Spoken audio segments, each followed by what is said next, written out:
Կատարելու մասին օրենքի նախագիծը առաջին ընթերցման ընդունելու մասին հարցը։ Հիմնական զեկուցող ազգային ժողովի պատգամավոր Վահագն Ալեքսանյան։ Համեցեք, պարոն Ալեքսանյան։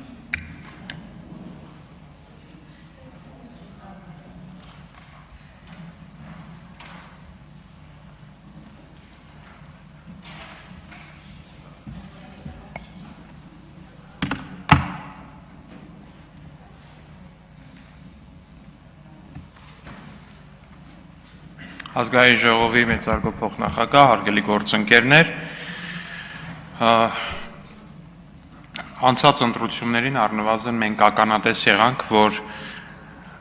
մեզ թվացած 2018-ից հետո փակված ընտրակաշառքի էջը որոշ ուժեր փորձ արեցին վերակենդանացնելու։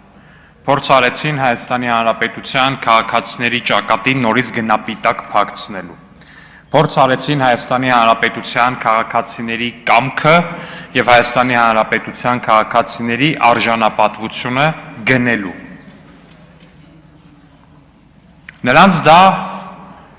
հաջողվեց անել ընդամենը մասամբ, որովհետեւ նրանց վերջնական պլանում ու կամ առնվազն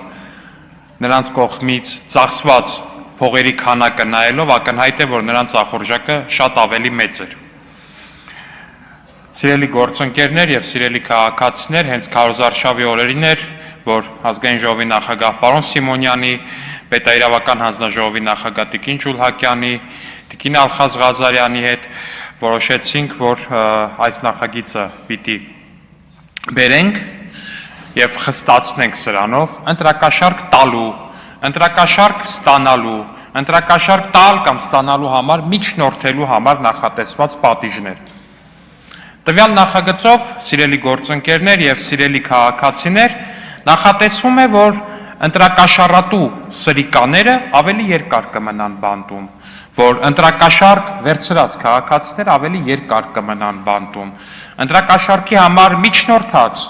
քաղաքացիները ավելի երկար կմնան բանտում։ Սրան զուգահեռ մենք նաեւ նախատեսում ենք հատուկ կարգավորումներ, որ ընտրակաշառք բաժանած բոլոր սրիկաները շատ երկար ժամանակ չկարողանան զբաղեցնել պետական, համայնքային, ծառայողական պաշտոններ, հանրային պաշտոններ, ավելի մանրամասն կառավարության ներկայացուցիչը կարծում եմ կներկայացնի, որովհետև այս մասով որոշակի քննարկում կար երեք հանձնաժողովի նիստում։ Մի խոսքով, սիրելի քաղաքացիներ, ինչի մասին է օրենքի նախագիծը։ Օրենքի նախագիծը նրա մասին է, որ ընտրակաշառատու սրիկաները պիտի պատժվեն եւ ընտրակաշառատու սրիկաները պատժվելու են։ Շնորհակալություն։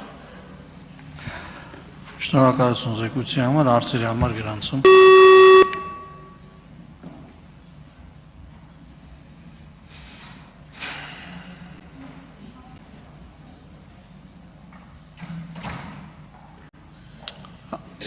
Համեցեք Տիկին Վարդանյան։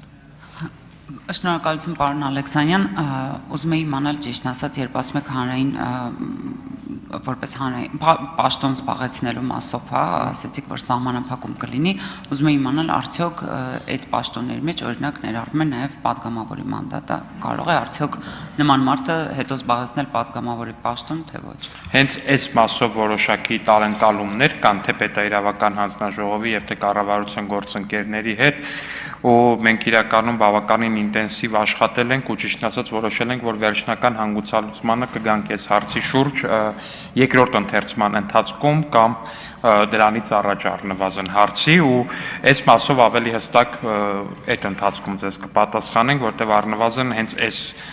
հիմնական տարընկալումը ու տարակարծությունը այդ դրույթների շուրջ էր Տիկին Վարդան։ Ունեք արձագանք։ Շնորհակալ եմ։ Հարակից զեկուցող պետաիրավական հարցերի